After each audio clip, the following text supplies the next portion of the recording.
Hello everyone, this is Prithviraj from commerce foundation institute.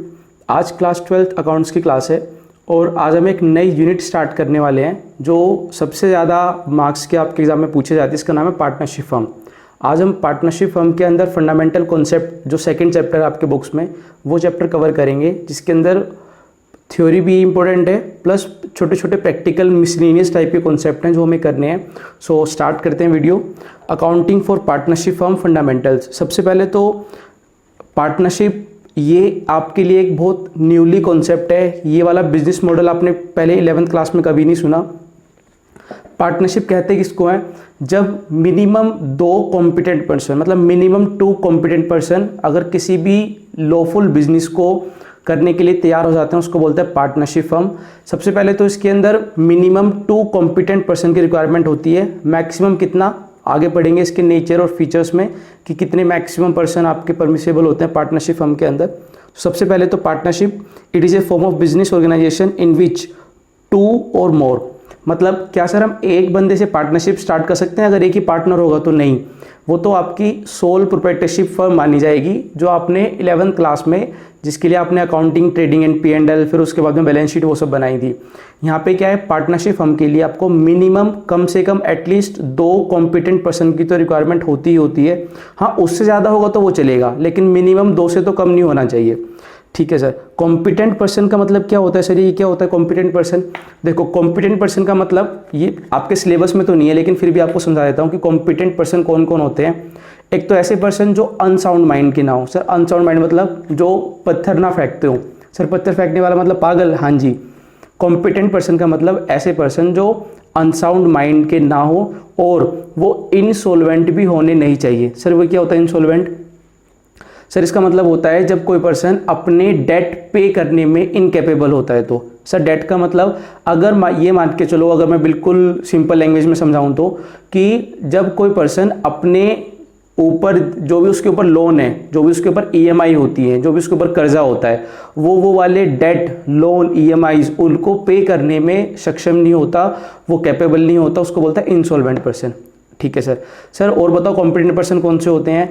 ऐसा कोई भी इंसान, ऐसा कोई भी इंडिविजुअल पर्सन जो किसी भी कानून में कन्विक्टेड है। सर कन्विक्टेड का मतलब उसको दोषी करार दिया जा चुका है। सर एग्जांपल बताना, अगर आप विजय माल्या के साथ, नीरव मोदी के साथ, अगर आप ऐसे लोगों के साथ में कोई पार्टनरशिप फर्म करते हो तो वो पार्टनरशिप फर्म वॉइड एब इनिशियो। सर ये क्या होता है? वॉइड एब इनिशियो का मतलब ये पार्टनरशिप फर्म मानी ही नहीं जाएगी कि आपने कभी कोई पार्टनरशिप फर्म बनाई भी थी। इसको सिरे से नकार देंगे, ऐसी ये मान के चलेंगे कि ऐसी कोई पार्टनरशिप फर्म इस दुनिया में एग्जिस्ट ही नहीं करती थी। सो कॉम्पिटेंट पर्सन कौन से पर्सन होते हैं? सर एक तो वो किसी भी केस के अंदर ना कन्विक्टेड, दोषी नहीं होना चाहिए। बिल्कुल ठीक बात है। सर वो ना पत्थर फेंकने वाला नहीं होना चाहिए, मतलब वो अनसाउंड माइंड का नहीं होना चाहिए, मतलब he should be in good mental condition. और उसके अलावा सर एक और था कि वो पर्सन दिवालिया नहीं होना चाहिए, इंसॉल्वेंट नहीं होना चाहिए। अगर आप ऐसे पर्सन के साथ में पार्टनरशिप करोगे तो वो वॉइड एब इनिशियो मानी जाएगी। उसके बाद में join together to carry on any lawful business, इसको मैं बाद में कराऊंगा एग्जाम्पल के साथ में। After entering into an agreement, एक एग्रीमेंट में एंटर करना होगा। इस एग्रीमेंट को क्या बोलते हैं? सर इसको बोलते हैं पार्टनरशिप डीड। अगर कोई भी पार्टनर, अगर उनके बीच में पार्टनरशिप एग्रीमेंट होता है, एग्रीमेंट में भी इन ओरल और रिटर्न फॉर्म, लेकिन उस एग्रीमेंट को क्या बोलेंगे? उसको बोलते हैं sir partnership deed. To share the profit and loss of the business. अच्छा, एक और चीज़ है, वो पार्टनर जो भी साथ में मिलके काम कर रहे हैं, भाई मिनिमम 2 या मैक्सिमम कितने भी हो सकते हैं, जो पार्टनर आपस में मिलके साथ में काम कर रहे हैं, उनका जो मेन मोटिव है ना, प्रॉफिट अर्न करने का होना चाहिए। मतलब अगर मैं और आप, हम दोनों मिलके अगर कोई चैरिटेबल इंस्टीट्यूशन चलाते हैं, अगर हम लोग मिलके कोई ऐसा काम करते हैं, चैरिटेबल कोई काम करते हैं, तो वो हमारी पार्टनरशिप तो है, लेकिन वो पार्टनरशिप फर्म नहीं मानी जाएगी। क्यों? क्योंकि हमारा मेन मोटिव प्रॉफिट अर्न करने का नहीं है, हमारा मेन मोटिव बिजनेस करने का नहीं है। जो हमने लास्ट अभी रिसेंटली खत्म किया ना चैप्टर NPO, फिर तो अगर हम दोनों मिलके कोई चैरिटेबल काम करते हैं फिर तो NPO में कवर हो जाएगा, वो पार्टनरशिप में कवर नहीं होगा। पार्टनरशिप में कवर होने के लिए तो प्रॉफिट मोटिव होना बहुत ज़्यादा जरूरी है। एज पर सेक्शन 4, अच्छा जो भी पार्टनरशिप फर्म के अंदर इंडिविजुअल शामिल होते हैं उनको क्या बोलते हैं? Sir person who have entered into partnership are individually called partner. उनको क्या बोला जाता है? पार्टनर बोला जाता है। और कलेक्टिवली जितने ही पार्टनर मिलके बनते हैं उसको क्या बोलते हैं सर? उसको बोलते हैं फर्म। फर्म मतलब पार्टनरशिप फर्म बोलते हैं उसको, ठीक है। As per section 4 of the Indian partnership act 1932, इसके अकॉर्डिंग डेफिनेशन क्या बोलते हैं आपकी? द रिलेशन बिटवीन पर्सन्स मतलब मोर देन टू, मतलब मोर देन वन। टू तो हो मतलब प्लूरल है ना, तो 2 पर्सन तो होंगे ही, 2 तो होंगे ही पर्सन, 2 से ज़्यादा भी हो सकते हैं। The relationship between persons who have agreed to share the profit, profit को शेयर करने का एग्रीमेंट उनके बीच में होना बहुत ज़्यादा मैंडेटरी नेसेसरी है, इसके बिना पार्टनरशिप फर्म नहीं बनती। Carried on by all and any one of them acting of all, इसका क्या मतलब होता है? हम एक कॉन्सेप्ट पढ़ेंगे आगे म्यूचुअल एजेंसी, जो आपको मैं फीचर्स पढ़ाऊंगा पार्टनरशिप फर्म के। अभी थोड़ा सा आपको ब्रीफ करता हूँ कि ये क्या होता है। मान के चलो मैं और आप हम दोनों पार्टनर हैं ये, लेकिन पार्टनरशिप फर्म में ये जरूरी नहीं होता कि जितने भी पार्टनर होंगे वो सारे के सारे आपके बिजनेस में ऑफिस में आके बैठेंगे। सर मतलब क्या होता है इसका? किसी पार्टनरशिप फर्म में अगर 10 पार्टनर हैं और उन 10 में से सिर्फ 2 पार्टनर ही बिजनेस में आके काम करते हैं, बाकी के 8 पार्टनर तो अपने घर पे रहते हैं, जब जरूरत होती है तभी उनको बुलाते हैं।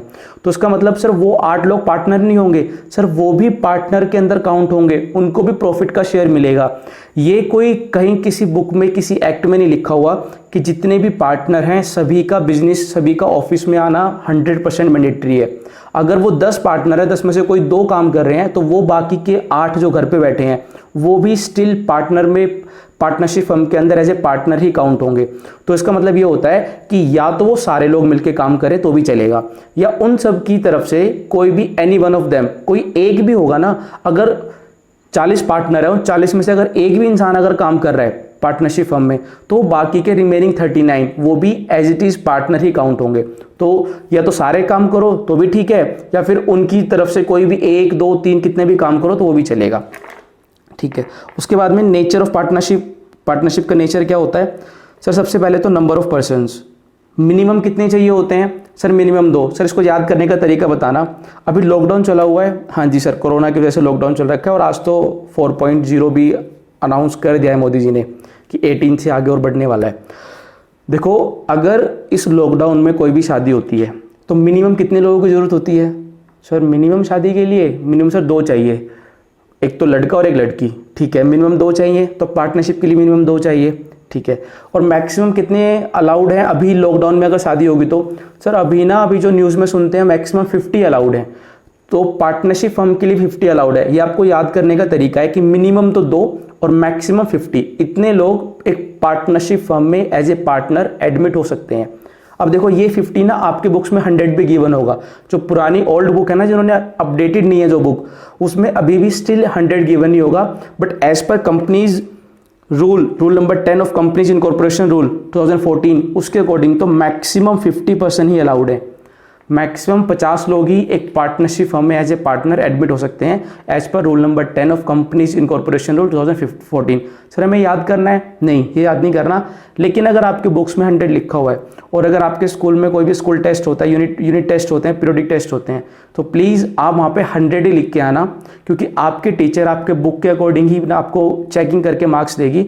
अगर आप 50 लिख के आओगे तो मतलब मोस्ट प्रोबेबली वो उसका आंसर गलत ही कर देगी।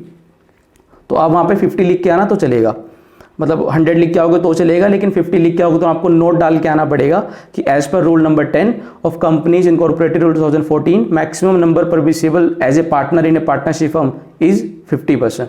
अगर आप ये लिख के आओगे तो कोई भी गलत नहीं कर सकता, लेकिन बुक्स में 100 है, आप 50 लिखोगे तो नंबर कटने के चांसेस होंगे, क्योंकि वो तो आपके स्कूल वाले टीचर चेक करेंगे ना। एग्रीमेंट, सर ये क्या होता है? पार्टनरशिप फर्म के बीच में ना एक एग्रीमेंट होना बहुत ज़रूरी है। भाई मान के चलो मेरे और आपके बीच में कोई पार्टनरशिप फर्म चल रही है, अब हमारे बीच में कोई एग्रीमेंट ही नहीं है, तो जब प्रॉफिट होता है तो ज़्यादा प्रॉफिट मैं रख लेता हूँ, आपको कम देता हूँ, आप रोते रहते हो फिर।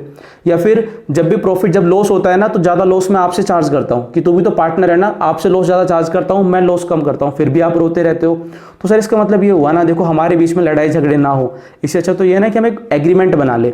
अब देखो एग्रीमेंट आपकी बुक्स में क्या लिखा हुआ है कि एग्रीमेंट ओरल भी हो सकता है, मतलब ऐसी बातों से भी एग्रीमेंट बन सकता है, या फिर एग्रीमेंट रिटर्न भी बन सकता है। बट प्रैक्टिकली अगर मैं बात करूं अपने 8-10 साल के अकाउंटिंग करियर की, मैंने आज तक कभी भी किसी भी ऑडिट में, प्रैक्टिकल लाइफ में कहीं पे भी पार्टनरशिप फर्म में ओरल एग्रीमेंट नहीं देखा। ओरल होता ही नहीं है। प्रैक्टिकली सोचो ना, मेरे और आपके बीच में एग्रीमेंट थे, एग्रीमेंट सर ये था कि हम दोनों ना 1 लाख रुपए पर मंथ की सैलरी लेंगे। अब हमारे पास प्रॉफिट हुआ 1,80,000 का टोटल। अब उसमें से क्या हुआ, मैंने तो 1 लाख रुपए रख लिया अपने, आपको मैंने 80,000 दिया, जबकि एग्रीमेंट ये कहता था कि दोनों एक एक मिलके सैलरी लेंगे, मतलब दोनों को 50-50% मिलेगी जितना भी होगा। अब प्रॉफिट तो हुआ 1,80,000 का, उसके हिसाब से तो 90 आपको मिलनी चाहिए, 90 मेरे को मिलनी चाहिए। लेकिन मैंने क्या किया, अपनी वाली तो मैंने पूरी 1 लाख रख ली और आपको सिर्फ 80,000 पे कर दिया। क्यों? क्योंकि हमारे बीच में कोई एग्रीमेंट ही नहीं था। आप बोलोगे सर आपने तो ये हमें कहा था कि 1-1 लाख मिलेगा, तो मैं बोलता हूँ ना हाँ मैंने कहा था मेरे को 1 लाख मिलेगा, मैंने 1 लाख ले लिया, बाकी वो आपका बचा। रिटर्न एग्रीमेंट कुछ था नहीं आपके पास, आप कोई केस भी नहीं कर सकते, क्योंकि जब कोर्ट में जाओगे किसी भी मजिस्ट्रेट के, वहाँ पे किसी भी सिविल कोर्ट में जब जाओगे तो आपको तो वहाँ पे पहले कोई प्रूफ दिखाना पड़ेगा ना रिटर्न एग्रीमेंट की, सर ये देखो ये प्रूफ था हमारे पास और इसमें ये लिखा हुआ था कि 50-50% मिलेगी हमें सैलरी, लेकिन इन्होंने तो 1 लाख रुपए रख लिया।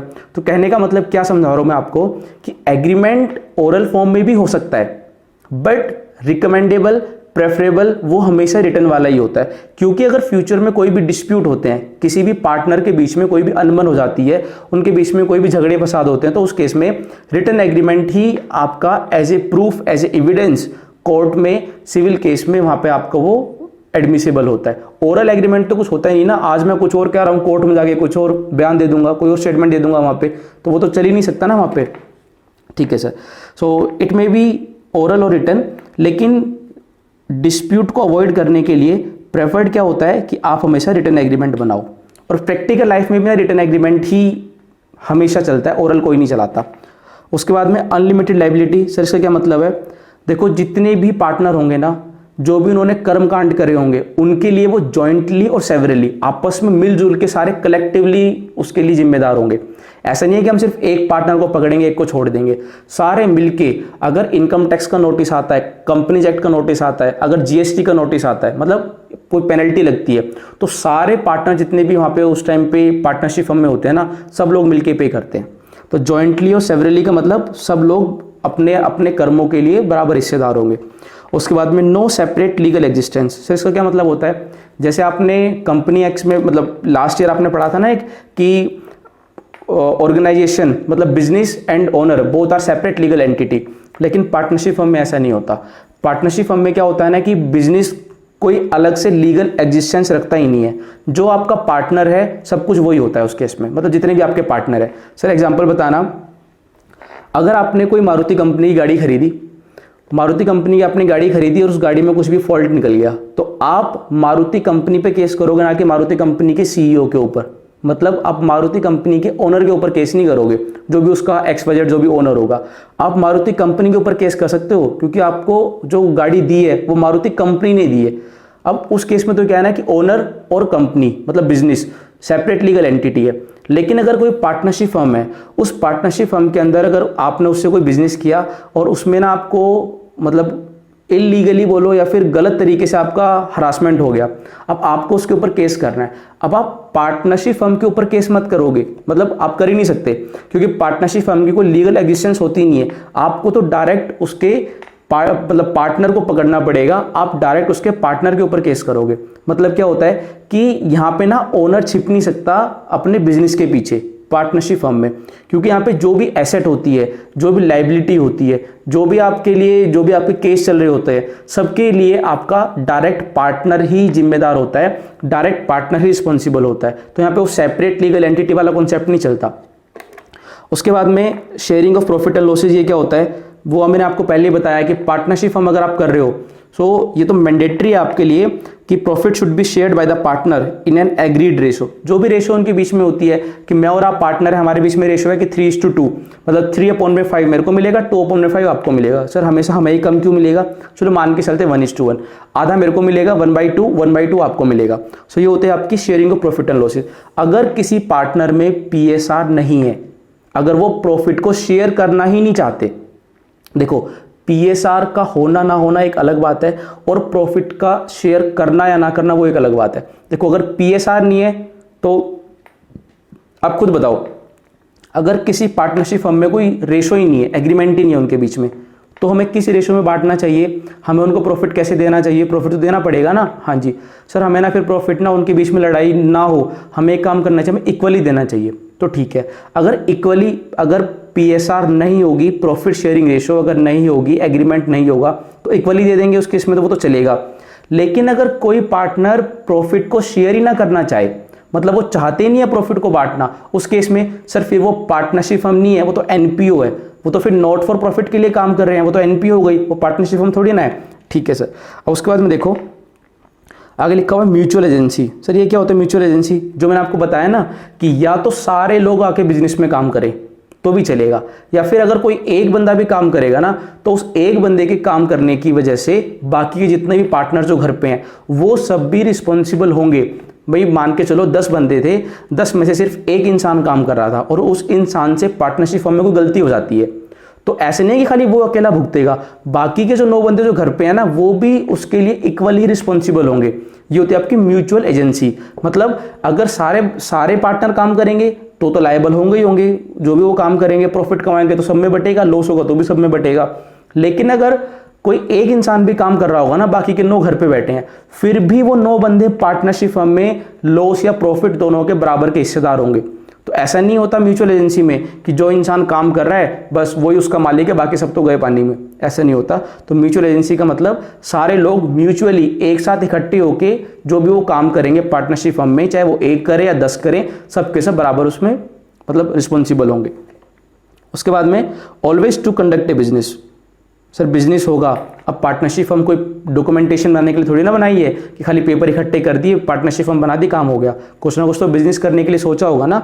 सो the agreement should be to carry on some business, कुछ तो बिजनेस करोगे। अब देखो, अब तुम्हें बताता हूँ लीगल बिजनेस का एक एग्जाम्पल।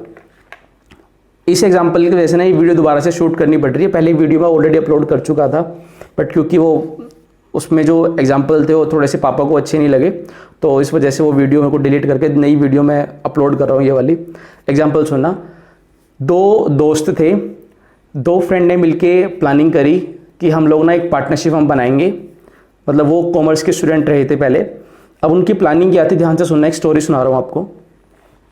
2 फ्रेंड्स ने मिलके आपस में प्लानिंग करी कि हम लोग ना दो दोस्त मिलके काम करेंगे तो पार्टनरशिप हम बना लेंगे। हम बिल्कुल पार्टनरशिप हम बन गई उनकी। उन्होंने रिटर्न एग्रीमेंट भी बनाया। आपको नेक्स्ट वाली क्लास में बताऊंगा रिटर्न एग्रीमेंट होता कैसे है। उसको पार्टनरशिप डीड बोलते हैं। उन्होंने अपने दोनों के बीच में एक एग्रीमेंट भी बनाया ताकि हमारे बीच में कोई भी लड़ाई फसाद होगा, कोई भी झगड़े होंगे तो वो उससे हम सुलझा लेंगे। रिटर्न में होगा तो भैया कोई अपनी बात से नहीं मुकर सकता ना। अगर दोनों पार्टनर के साइन होंगे यहाँ पे तो फिर तो कोई नहीं बोलेगा कि नहीं ऐसा नहीं था ऐसे था। भाई पहले साइन हो रखे हैं तो सब कुछ पहले से ऑलरेडी डिसाइडेड है ना। उन्होंने एग्रीमेंट भी बना लिया, ठीक है। उनके बीच में जो प्रॉफिट में मोटिव भी था कि हम लोग जो काम करेंगे उससे प्रॉफिट भी कमाएंगे। म्यूचुअल एजेंसी भी थी कि हम लोग दोनों मिलकर काम करेंगे। अनलिमिटेड लाइबिलिटी भी थी कि हम लोग जो भी काम करेंगे ना जॉइंटली और सेवरली एक दूसरे के लिए लाइबल होंगे। जो भी हम काम करेंगे वो दोनों के ऊपर बराबर रिस्पॉन्सिबल होगा। प्रॉफिट मोटिव भी था, बिजनेस भी कंडक्ट करना चाहते थे, लेकिन वो बिजनेस ना वो इलीगल था।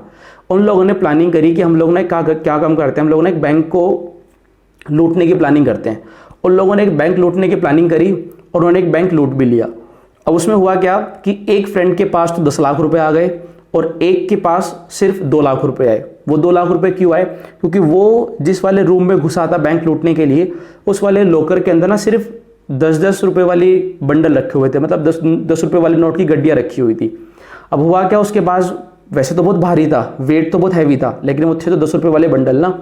अब उसने घर जाके काउंट करे तो एक के पास निकले 2 लाख और दूसरे के पास निकले 10 लाख रुपए। उसने पूछा दूसरे से भी तेरे पास कितने पैसे हैं? उसने बोला मेरे पास 10 लाख है। उसने बोला यार मेरे पास तो 2 लाख ही हैं, तो एक काम कर दोनों को मिला के 12 हो गए, 10 तेरे पास है 2 मेरे पास है, टोटल 12। तो एक काम करते हैं इनको ना बराबर बराबर बांट लेते हैं। तो दोनों के हिस्से में 6 लाख रुपए आ जाएंगे हम लोगों की, क्योंकि रेशो इक्वल थी, हम लोगों का प्रॉफिट शेयरिंग रेशो बराबर था। तो 6 मेरे को मिलने चाहिए, 6 तेरे पास होने चाहिए। तो एक काम करते हैं, तो दोनों पैसे इकट्ठे करके और 50-50% कर लेते हैं। लेकिन जो दूसरा दोस्त था उसको आ गया लालच। उसको लगा ये तो झूठ बोल रहा है, हो सकता है इसके पास ज़्यादा पैसे हों। अब पहले वाले दोस्त ने क्या किया, जिसके पास 2 लाख रुपए थे, उसने क्या किया, उसने ना कोर्ट में केस कर दिया, पुलिस कंप्लेंट कर दी, उसने कोर्ट में केस कर दिया। जब वो कोर्ट में गए, जब वो कोर्ट में प्रेजेंट हुए तो वहाँ पे जज साहब ने पूछा कि बताओ आपका क्या झगड़ा है, क्या क्या काम किया आप लोगों ने, मतलब तुमने उसके अगेंस्ट में केस क्यों किया है। उसने वहाँ जाके बिल्कुल सच्चाई की मूर्त था, उसको सब कुछ उगल दिया जाके कि ऐसे ऐसे ना हमने एग्रीमेंट बनाया और एग्रीमेंट में पार्टनरशिप फर्म हमने बनाई, उस एग्रीमेंट में लिखा हुआ था कि जो भी प्रॉफिट होगा दोनों को बराबर बराबर मिलेगा और ऐसी ऐसी चीज़ थी। और ना हमने एक बैंक लूटने का प्लानिंग करी। जज साहब भी सुनते रहे कि वो बोल रहे थे, उनको बोलने दो। और फिर उसके बाद ना टोटल हमने 2 लाख रुपए मेरे को मिले और 10 लाख रुपए इसको मिले, टोटल 12 लाख रुपए। और हमारा एग्रीमेंट तो ये कहता है कि बराबर बराबर मिलने चाहिए। अब लेकिन देखो सर, मेरे पास तो 2 लाख हैं, उसके पास तो 10 लाख हैं, तो टोटल मिला के तो 6 लाख रुपए मिलने चाहिए थे, लेकिन ये तो मेरे पास 2 लाख ही बचे हैं, तो इससे मेरे को पैसे और दिलाओ। आप खुद बताओ जज साहब ने क्या किया होगा? जैसे बंदर की होती है ना, बंदर ऐसे बना दी उनकी। सर इसका मतलब क्या होता है? इसका मतलब ये होता है उनके ऊपर ना 392, सर एक आईपीसी के अंदर सेक्शन होता है 392, वो रॉबरी का सेक्शन है। सर ये क्या होता है? इसके अकॉर्डिंग ना 10 साल तक की इम्प्रिजनमेंट, जितने पैसे उन्होंने मतलब जो भी उन्होंने लूटे थे सारे के सारे वो पैसे रिकवर करे, उनके ऊपर फाइन लगाया और 10 साल के लिए उनको जेल में जाके डाल दिया। सो ये होता है आपका लॉफुल बिजनेस का ना करना। सर इसका मतलब क्या होता है? जितने भी आपने एलिमेंट पढ़े हैं कि मिनिमम 2 पार्टनर होने चाहिए, म्यूचुअल एजेंसी फंक्शन होना चाहिए, प्रॉफिट शेयरिंग होना चाहिए, कोई बिजनेस कंडक्ट होना चाहिए, अनलिमिटेड लाइबिलिटी होनी चाहिए, ये सारी चीज़ें होने के बावजूद भी अगर आपका कोई भी बिजनेस अगर वो लॉफुल नहीं होगा ना, अगर आप कोई इलीगल काम करने के लिए अगर आप पार्टनरशिप फर्म बना रहे हो, तो वो पार्टनरशिप फर्म आपकी वॉइड एब इनिशियो, वो पार्टनरशिप फर्म मानी ही नहीं जाएगी। वो ऐसे ट्रीट करेंगे कि वो पार्टनरशिप फर्म कभी इस दुनिया में आई ही नहीं थी।